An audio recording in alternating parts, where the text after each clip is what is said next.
کی جماعت کو بھی کہنا چاہتا ہوں کہ آج جس محاذ پر آپ جدوجہد کر رہے ہیں،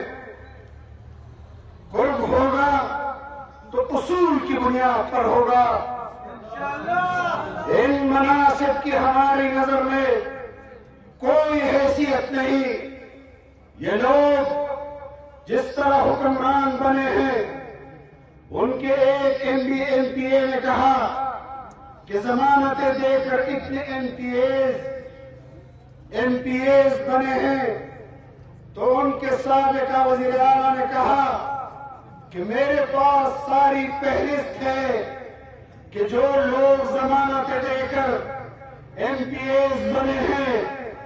میں کہتا ہوں جہاں یہ فہرستیں بنی ہیں مجھے وہاں کا بھی پتا ہے، جنہوں نے بنائی ہے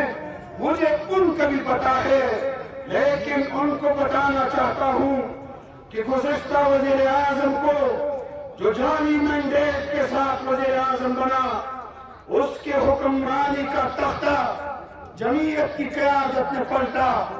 اس وزیر اعلیٰ کو بھی کہہ دینا چاہتا ہوں یہ میری ضمانت ہے، تب تک تمہیں نہیں ہٹائیں گے جب تک مرکز میں وزیر اعظم کی کرسی کو کا قائم نہیں پڑے۔ انشاءاللہ